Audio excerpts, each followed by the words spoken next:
लेकिन मुझे डर लगता है आप लोगों से।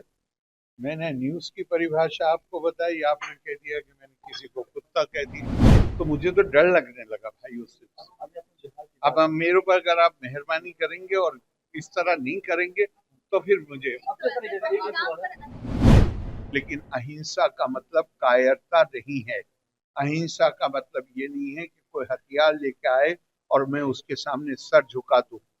बिहार के राज्यपाल असदुद्दीन ओवैसी को लेकर जो पिछले दिन बयान दिया था, उस बयान को लेकर मीडिया पर ही भड़क गए। बता रहे हैं कि आप लोग हमें माफ़ कर दीजिए। इसके साथ ही जो पहलगाम में जो हमला हुआ, आतंकी हमला, उसको लेकर चेतावनी भी दिया है कि देखिए हम लोग पहले समझाते हैं और उसके बाद आप नहीं मानिएगा तो आपको हम लोग को जवाब देने आता है। पहले आप बिहार के राज्यपाल का वो बयान सुनिए जिसमें मीडिया के सामने हाथ जोड़कर स्पष्ट करते हैं कि प्लीज़ इस तरह का बात आप लोग मत चलाइए, इस तरह का बयानों को तोड़ मरोड़ कर मत चलाइए। हम जो पार्लियामेंट के मेंबर हैं, जो सदस्य हैं, उनके बारे में इस तरह का बयान कैसे दे सकते हैं। तमाम अपनी बातों को रख रहे हैं बिहार के राज्यपाल। पहले अपन के बयानों को सुनिए।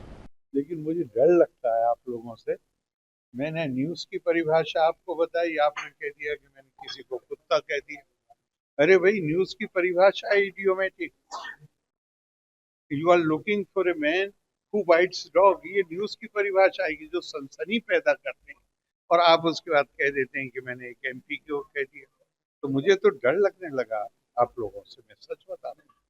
अरे कैसे, अगर आप इतना ज्यादा उसको डिस्टॉर्ट करेंगे, और या तो डिस्टॉर्ट या आपको पता ही नहीं है कि भाई ये न्यूज की परिभाषा जमाने से है कि अगर कुत्ता आदमी को काटे ये न्यूज नहीं होती, आदमी कुत्ते को काटे ये न्यूज बनती है, ये मैंने कहा।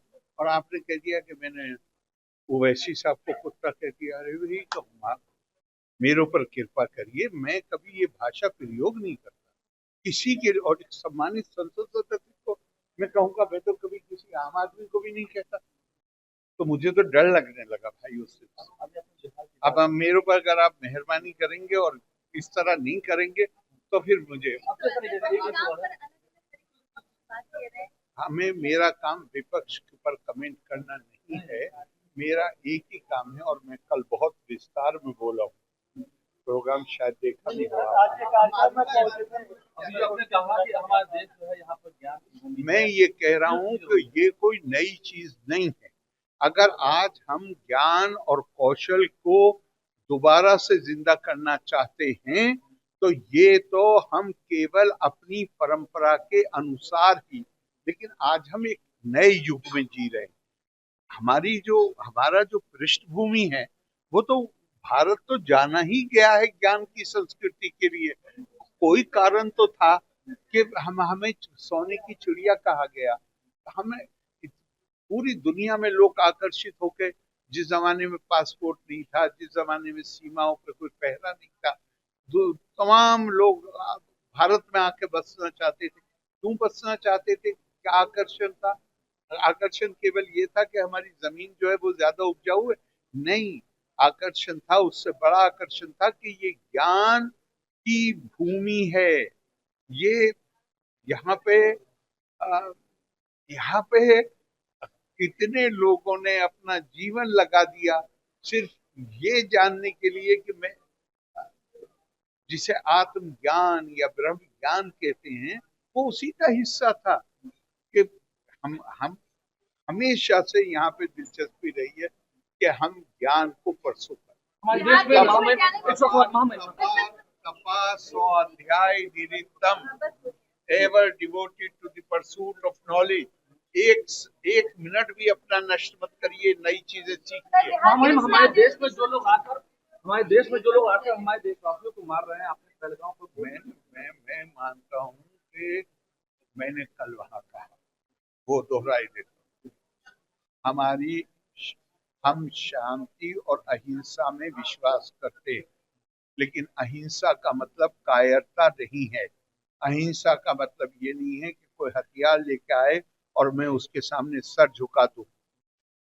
अगरता चतुरो वेदा प्रश्ता सशरम धनु, इदम ब्रह्मम इदम छात्रम शास्त्रादपि शस्त्रादपि। पहले मैं अकल की बात करूंगा, समझाऊंगा, ये मत करो, वो मैं बहुत दिनों से कर रहा हूँ। और फिर मेरे पास ये ताकत, शस्त्र की ताकत भी होनी चाहिए ताकि मैं आताताई को रोक सकूं। वो ताकत मेरे पास होनी चाहिए और मुझे कोई संदेह नहीं है कि हम अपनी सुरक्षा करने में सक्षम होंगे। तो आपने सुना, साफ तौर पे कहते हुए नजर आ रहे हैं कि देखिए पहलगाम में जो आतंकी हमला हुआ, हमारे देश के लोगों को जो लोगों ने मारा, हम लोग उनसे रिक्वेस्ट पहले कर रहे थे कि समझा रहे थे, लेकिन अब वो लोग समझने वाले नहीं हैं। उनको जवाब दिया जाएगा और उनको किसी भी हाल में छोड़ा नहीं जाएगा। आपको बता दें, एल एन मिश्रा के द्वारा एक कार्यक्रम रखा गया था, संगोष्ठी कार्यक्रम। उसी कार्यक्रम में बिहार के राज्यपाल ताज यहाँ पर जो होटल है वहाँ पहुँचे थे इस संगोष्ठी में भाग लेने के लिए। इसी के दौरान उन्होंने बयान दिया था। राजकोट राही इस बनने अपास्ट बिहार झारखंड। पैनोरमा ग्रुप, जो सोचता है वो करता है। आपके अपने सपनों का आशियाना। ये लो, मुंह मीठा करो। आज मैंने अपना जॉब छोड़ दिया, अब हम पूर्णिया वापस जाएंगे। जॉब छोड़ दिया है? मतलब ये घर कैसे चलेगा? हम करेंगे क्या? और माँ बाबूजी क्या बोलेंगे? इसलिए मैं एक और मिठाई का डब्बा लाया। अपने बिजनेस के लिए लोन अप्रूव हो गया। अरे लोन अप्रूव हो गया वो तो ठीक है, लेकिन पूर्णिया में हम रहेंगे कहाँ? अपना घर भी तो नहीं है वहाँ। इसलिए तो एक और मिठाई का डब्बा अलग से लाया हूँ। हमने पूर्णिया में घर ले लिया है, पूर्णिया के ई होम्स पैनोरमा में। पूर्णिया में पैनोरमा ग्रुप लेकर आए हैं ई होम्स पैनोरमा। बड़ा घर, आलीशान जिंदगी और अत्याधुनिक सुविधाओं के संग। अरे अरे, अब क्यों मुंह मीठा करवा रही हो? क्योंकि हम घर वापसी जो कर रहे हैं।